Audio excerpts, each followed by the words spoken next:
Okay, so in this reading, we will going to have love reading. So, focus ng energy na to is kung may pag-asa pa ba ang relationship yung dalawa.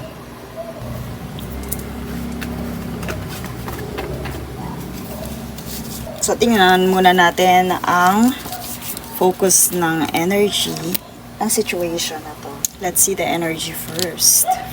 May pag-asa pa ba kayo ng person mo?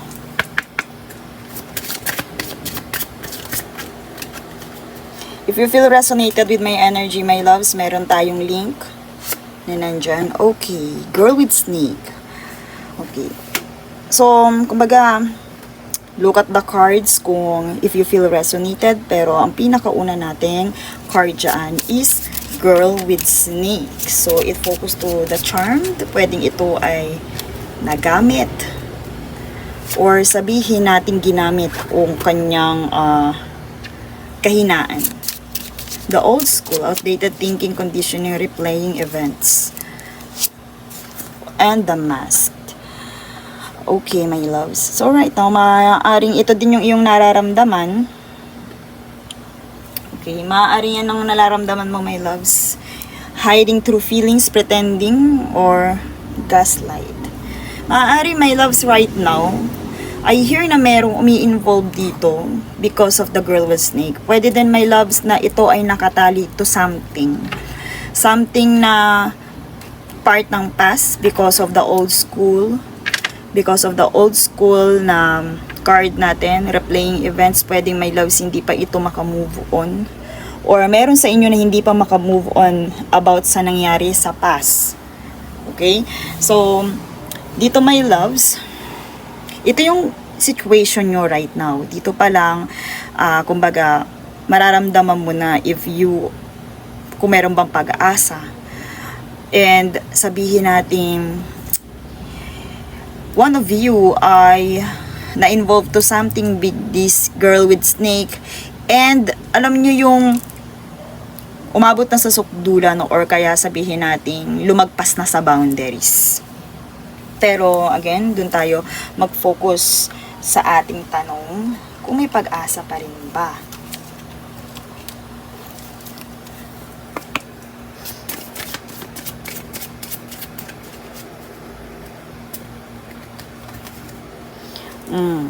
The Sword and Rose. Maaaring nalaman mo ang katotohanan or meron pang revelation.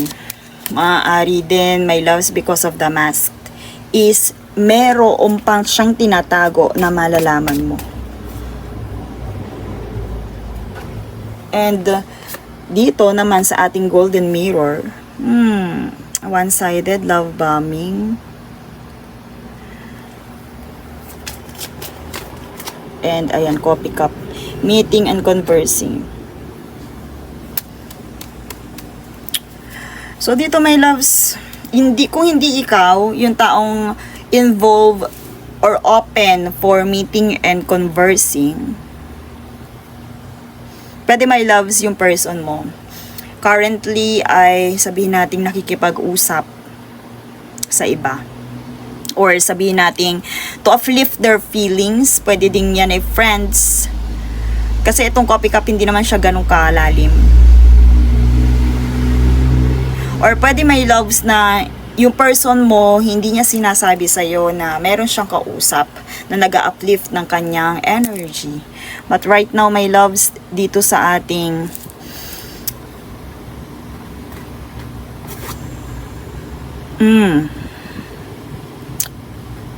if ever, my loves, kung naaalala mo lahat ng ginawa niya sa'yo na pagka-sweet o related sa pagiging sweet niya before, may tendency, my loves, na iyon na ay love bombing. Kasi dito sa old school, iyan ay nangangahulugan na part ng past. At yung part ng past na yon may kinalaman din sa pagiging one-sided or yung hindi timbang yung relationship or yung feelings ng isa't isa. So dito, my loves, maaaring iyon yung isang dahilan kung bakit hanggang ngayon is parang nandito pa rin kayo sa possession. And dito naman sa ating coffee cup, my loves, maaring they are pretending or hiding their true feelings. Pwede din, my loves, na one of you ay may involved sa, sabihin natin friendship, pero merong totoong nararamdaman. Pretending or hiding true feelings, my loves. Pwede din, my loves, na nararamdaman nyo na yon pero pilit itinatago ng isa sa inyo. Kung meron man, my loves.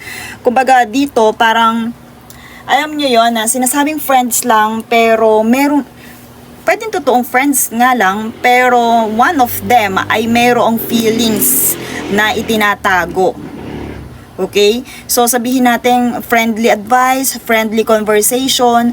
Maaaring sa isa, friends nga lang, pero sa isa is iba na yung motibo. Iba na yung, sabihin natin, feelings niya. So, meron ditong hindi nagpapakatotoo. So, sa relationship na to, one of you ay involved sa ganong situation.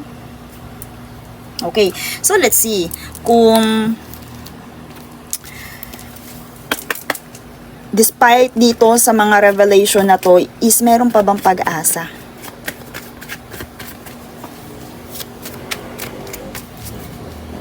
Okay. Okay, so meron dito na things coming into fruition. Kung ano man yung mga sacrifices, kung ano man yung mga energy na ibinuhos mo doon, is meron na dito.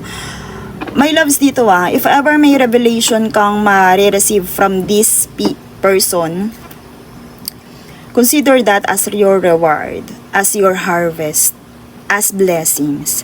Pwedeng iyan ay blessings in disguise, pero one thing is for sure, ito is sabihin natin kung ano yung ininvest mo before babalik. Things coming to fruition. Kung sa relationship, my loves, kung ikaw ay niloko, revelation is coming, truth is coming.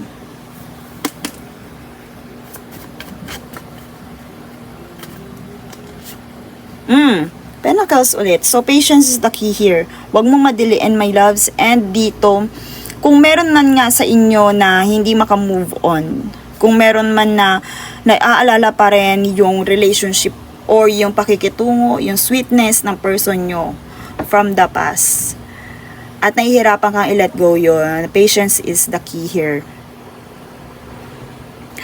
And I also hear hard work, my loves. Baka kailangan mong mag-concentrate sa success at hindi dito sa relationship na to, my loves. Kasi more on pentacles ang nakikita ko dito.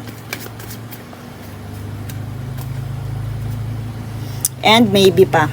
Yan na, my loves. So, the answer is maybe. Favorable, my loves, dito sa yes. Sabihin natin na marami, things are coming into fruition. And sabihin natin, dito, patience, my loves, I see na wag mong madaliin. Kasi meron akong nakakita ditong forceful. Wag nyo madaliin ang mga bagay-bagay. So, dito, I hear na mag-focus ka muna dito. Concentration is needed when it comes to your job, when it comes to your expertise, when it comes to your finances. So, maaari na sabihin natin, dun ka muna mag-focus at huwag sa relationship ninyo. But, eto nga, things are coming into fruition. So, ibig sabihin, may blessings kang ma-receive in a form of your, kung ano man yung mga secrets na kailangang ma-reveal sa'yo. Okay? So, dito, let's see more. Okay, message from this person. Let's see. Message from this person.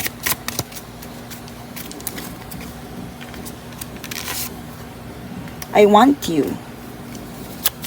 Okay.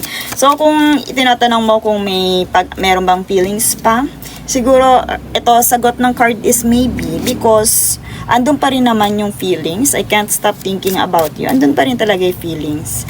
Pero sabi nga, kung iyan ay nakasulat sa inyong fated relationship, I hide behind material things. So, my love, pilit din niyang sabihin natin, dinedistract ang kanyang sarili when it comes to you. Kumbaga, parang itong taong to, they can't stop thinking about you. They still want you, my loves.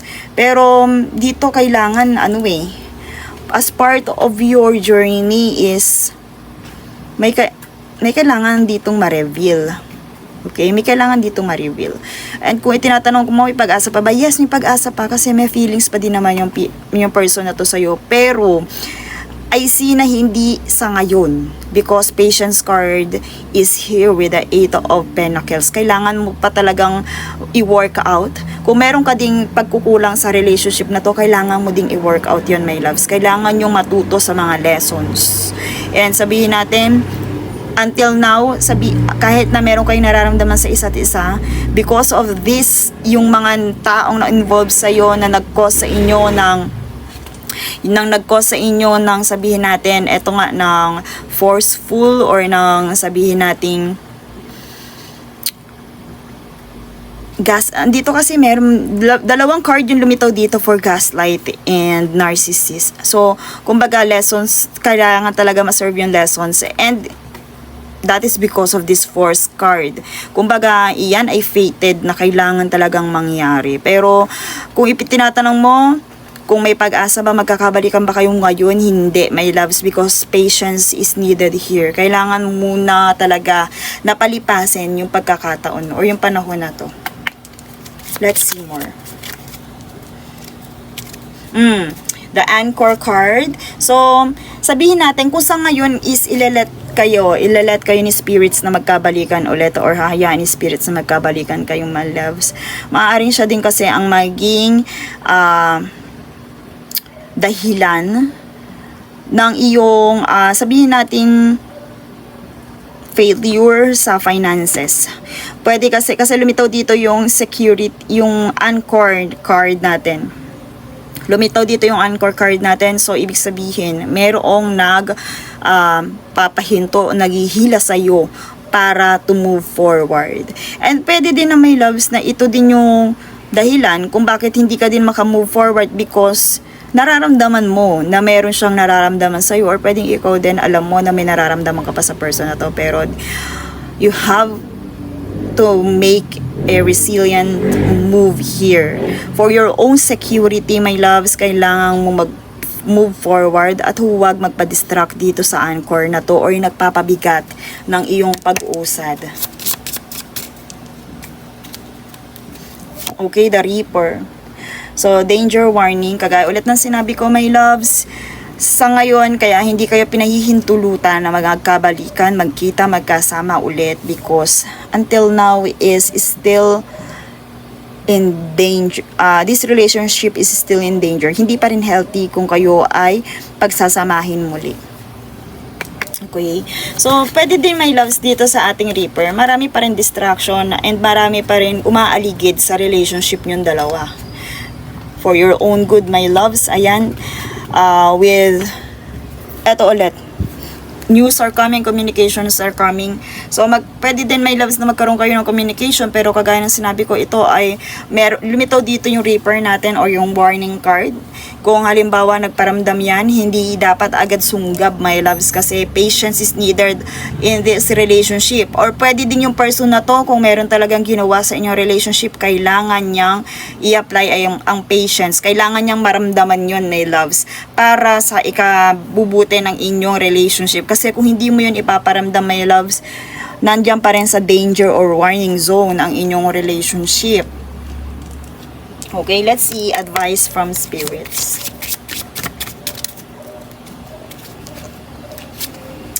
Ayan, the ribbons. Okay, so dito sa ribbons natin, for it lives in the silk of my binding. The knots in my truth, the eyes of becoming, the witness swallowed in its stillness, my loves. The ribbons, andun pa rin connection. Kaya maybe my loves andun pa rin yung connection. You still have a red ribbon, red string with this person. And I see, my love, soon magkakaayos din kayo, but not now. Kaya maybe, my loves, ang sagot dun sa tanong mo kung magkakabalikan pa kayo.